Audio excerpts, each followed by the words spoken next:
Could you be the guest I was expecting? I have something crucial to discuss with you. Please, can you spare a moment? As I was about to step into the restaurant, a woman in chef's attire, looking visibly anxious, approached me. Initially, I assumed she wanted to confirm something about my meal, but what she revealed left me utterly stunned. My name is Cheryl Ruth, and I'm a 33-year-old advertising professional. My career is demanding yet deeply fulfilling as I strive to create meaningful advertisements. I met my husband, Brian, at work. He's a year older than me, and we've been married for a year now. With 2 incomes, we share household responsibilities seamlessly, supporting each other and managing our busy lives. Our early interactions were strictly professional, but over time, we grew closer through personal conversations and discovered shared interests and values. It wasn't long before I developed feelings for him. Fearing we might drift apart once our joint project ended, I mustered the courage to confess my feelings. Despite my anxiety, Brian reciprocated, and we began dating. A year later, he proposed, and we got married. Before our wedding, Brian opened up about his past. He had been married before, but the union ended due to incompatible values. Though he carried some regrets about his first marriage, I understood his hesitations and reassured him that his history didn't define our future. My desire was to build a life with him, and I wholeheartedly accepted his past. Our married life has been a joy. We moved into an apartment conveniently located near our workplaces, and Brian's parents, who live nearby, have been incredibly supportive. Initially, I worried about potential conflicts living so close to my in-laws, but they've always been welcoming and kind, making our transition to married life smooth. Balancing work and personal time can be a challenge. On weekdays, our interactions are often limited to brief conversations over dinner. However, we make the most of our weekends, with cooking becoming one of our favorite activities. It's a necessity, too, given my dietary restrictions. I have a severe allergy to fruits in the Rosaceae family: strawberries, apples, pears, and peaches. The allergy developed unexpectedly in adulthood, starting with a terrifying reaction to strawberries that left me struggling to breathe. After tests confirmed the allergy, I had to accept that many of my favorite fruits were off-limits. Dining out has since become a challenge. Even when I think a dish is safe, hidden ingredients can pose a threat. Just a trace of these fruits can cause severe reactions, making me hypervigilant about verifying ingredients. This constant caution sometimes makes dining out feel like a burden, so I've grown to prefer eating at home. Cooking has become a haven for me, a joyful, safe activity that allows me to relax and enjoy meals. Brian and his parents have been incredibly supportive. My mother-in-law, having cared for her father with a severe wheat allergy, understands the seriousness of my condition. She took the time to learn about my dietary needs, ensuring every meal we shared was safe for me. "You shouldn't have to worry during meals. I'll make sure everything is safe for you," she once assured me, a gesture that nearly brought me to tears. Over time, I've developed a wonderful relationship with my in-laws, especially my mother-in-law, who treats me like her own daughter. Her empathy and efforts have made managing my allergies much less stressful. One memorable day, I received a promotion at work for spearheading a successful project proposal. It was a proud moment, made even sweeter when I returned home to celebrate with Brian and my in-laws. Their unwavering support has been a cornerstone of my happiness, both at work and in my personal life. I shared the exciting news of my promotion with my family, and they were all thrilled, especially my mother-in-law. To celebrate, she suggested we dine at an upscale restaurant located in a luxurious hotel, a place I had dreamt of visiting since my student days.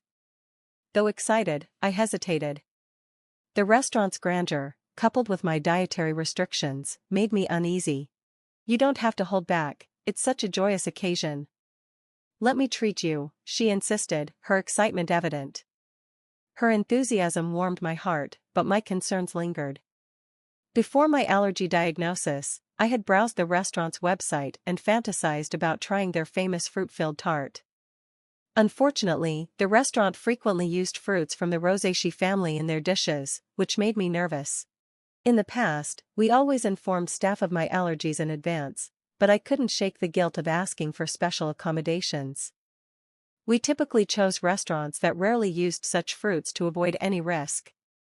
Even though this restaurant could prepare allergen-free dishes, the potential for cross-contamination in a kitchen that regularly handled those ingredients felt daunting. Initially, I leaned towards caution, preferring to celebrate somewhere I could relax without fear. However, my mother-in-law's persistence and reassurance swayed me.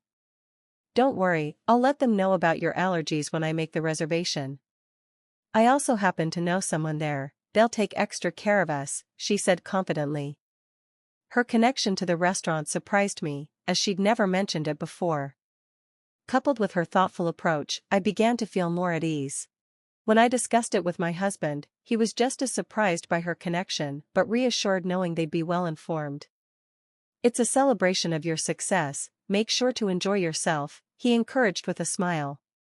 His support, along with my mother-in-law's enthusiasm, finally convinced me to embrace the occasion. The lunch was scheduled for a weekday, so I took a half-day off from work. After completing my morning tasks, I dressed in a more formal outfit than usual, paying extra attention to my appearance. My colleagues noticed and wished me a wonderful time when they learned about my plans. When I arrived at the hotel, my mother-in-law was already waiting for me. Together, we made our way to the restaurant on the first floor. Thanks to her reservation, we were promptly escorted to our table, though we were informed of a slight delay due to the busy lunch hour. Understanding the popularity of the place, I decided to start with just drinks and wait patiently. Relaxed after finishing work and enjoying the warm company of my mother-in-law, I felt ready to make this celebration memorable. I ordered champagne, and my mother-in-law and I enjoyed delightful conversation, savoring the elegance of the restaurant.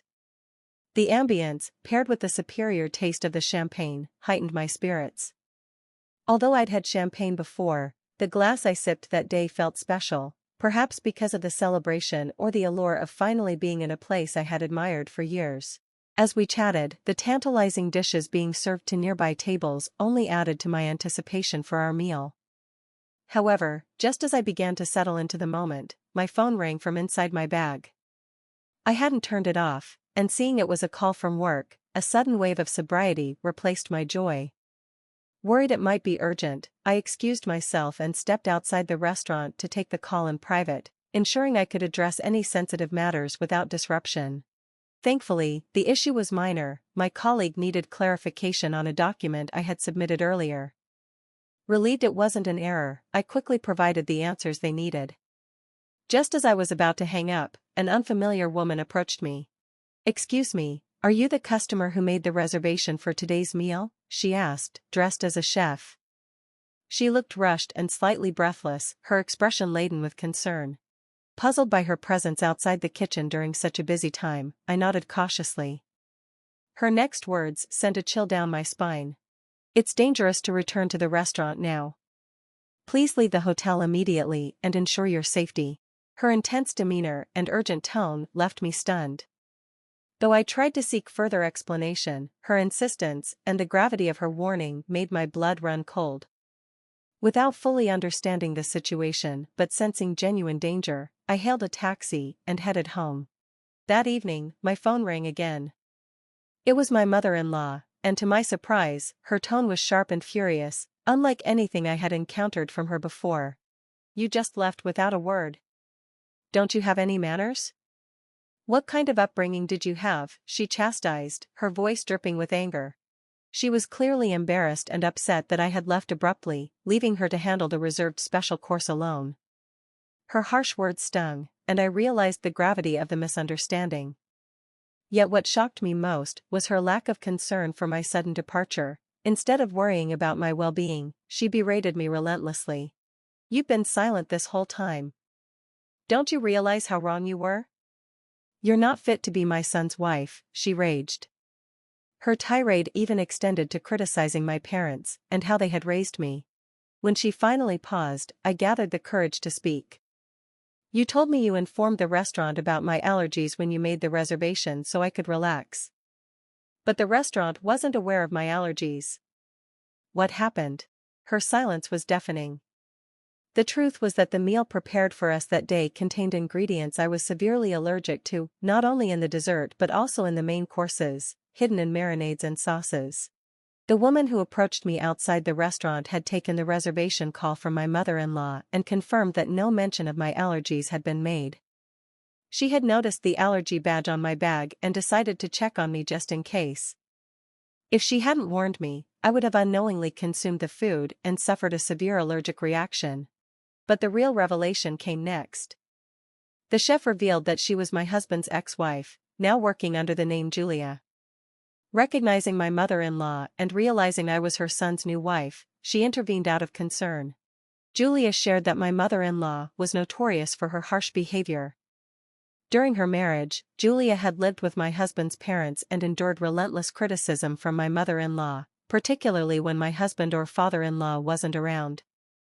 Despite Julia's professional culinary skills, my mother-in-law found fault with everything she did, even discarding her dishes out of spite. Her account painted a starkly different picture of the woman I thought I knew. It wasn't just the sharp tone of my mother-in-law's phone call, it was the realization of her deliberate carelessness that shook me to my core.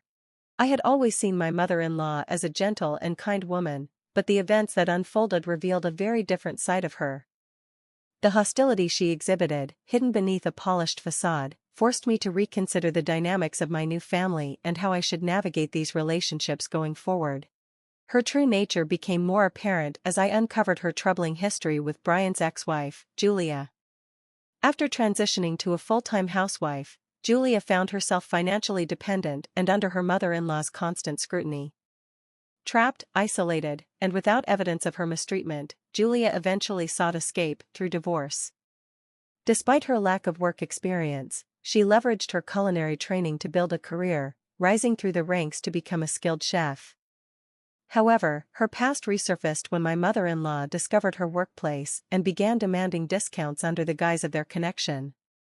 This pattern of manipulation hinted at a deep-seated behavior that extended to me. When I confronted my mother-in-law about failing to disclose my allergies during the restaurant reservation, she initially feigned ignorance, trying to shift the blame onto the staff.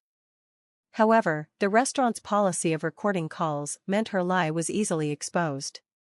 Faced with the possibility of evidence, her composure shattered, and she confessed her resentment. "I despise how you outshine me.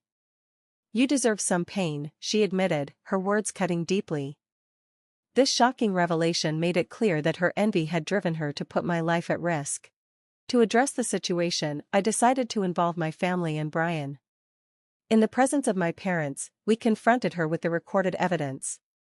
When Brian heard her incriminating statements, he was furious. "I can't believe you would do this, Mom," he said, his voice tight with anger. Her desperate attempts to explain fell on deaf ears as Brian declared, "We're cutting ties. I don't even want to think of you as my mother anymore."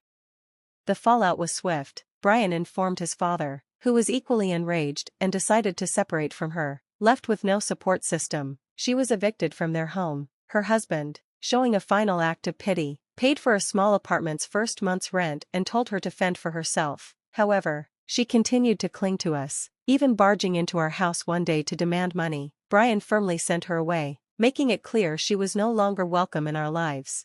Rumors later suggested she had taken a job at a local supermarket, struggling to adjust to her new circumstances. Despite everything, I hoped she would work diligently, not only to support herself, but also to reflect on her actions. For my part, I resolved to maintain firm boundaries to protect our family from her manipulations. In the aftermath, Brian reached out to Julia to apologize for not recognizing her suffering during their marriage. She assured him she had moved on, now happily dating someone else. Surprisingly, Julia and I became friends through this ordeal. As career-oriented women, we found common ground and mutual respect, unclouded by her past relationship with Brian. To celebrate my promotion and reaffirm their support, Brian and his father hosted a party in my honor. Their thoughtful gesture reminded me of the strength of our bond and my resolve to continue thriving, free from the shadows of my former mother-in-law's interference. The experience, though painful, ultimately strengthened my confidence and the foundation of our family.